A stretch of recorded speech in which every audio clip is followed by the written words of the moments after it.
నమస్తే, welcome to ఇహా TV. అహ్మదాబాద్లోని సర్దార్ వల్లభాయ్ పటేల్ ఇంటర్నేషనల్ ఎయిర్పోర్ట్ నుంచి లండన్ బయలుదేరిన విమానం ఘోర ప్రమాదానికి గురైంది. ఈ ప్రమాదం జరిగిన సమయంలో ఆ విమానంలో 230 మంది ప్రయాణికులు, 12 మంది సిబ్బంది ఉన్నారు.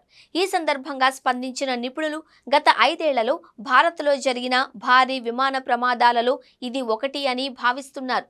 గుజరాత్ నుంచి లండన్ వెళుతున్న విమానం ఎయిర్ ఇండియా 171 కూలిపోయింది. గురువారం మధ్యాహ్నం 1:39 సమయంలో టేకాఫ్ అయిన కొద్దిసేపటికే భారీ శబ్దం చేస్తూ సమీపంలోని బిల్డింగ్స్ పై కూలిపోయింది. ఆ సమయంలో పెద్ద ఎత్తున బూడిద రంగు పొగలు అలుముకున్నాయి. ఈ సందర్భంగా భారత్లో జరిగిన అతిపెద్ద విమాన ప్రమాదాలేవో చూద్దాం. 1990 ఫిబ్రవరిలో భారత్లో ఓ భారీ విమాన ప్రమాదం జరిగింది. ఇందులో భాగంగా బెంగళూరు విమానాశ్రయంలో ఇండియన్ ఎయిర్లైన్స్ విమానం కుప్పకూలిపోయింది. రన్వేను తాకడంతో ఈ ప్రమాదం సంభవించగా ఈ ప్రమాదంలో 146 మంది ప్రయాణికులు, 92 మంది సిబ్బంది చనిపోయారు. 1993 ఏప్రిల్లో మహారాష్ట్రలోని ఔరంగాబాద్ విమానాశ్రయం నుంచి బయలుదేరిన ఇండియన్ ఎయిర్లైన్స్ విమానం టేకాఫ్ సమయంలో రన్వే పైకి వచ్చిన ట్రక్కును ఢీకొట్టింది. దీంతో ఒక్కసారిగా పెద్ద ఎత్తున మంటలు చెలరేగాయి.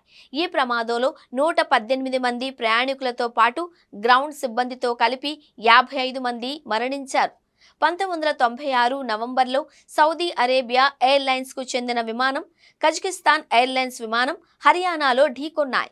సమాచార లోపం కారణంగా జరిగిన ఈ ప్రమాదంలో 2 విమానాలలోనూ కలిపి 340 మంది ప్రయాణికులు, సిబ్బంది మరణించారు.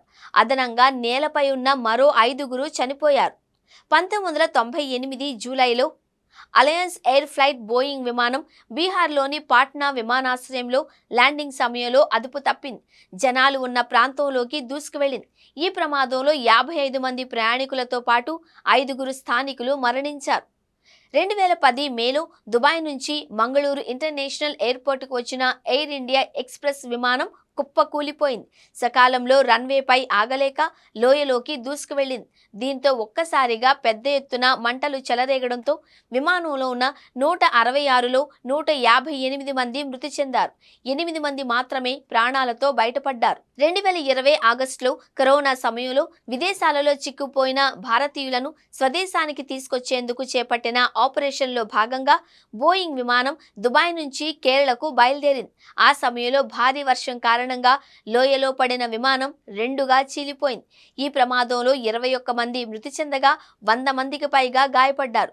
ఇదే భారత్లో జరిగిన చివరి భారీ విమాన ప్రమాదం.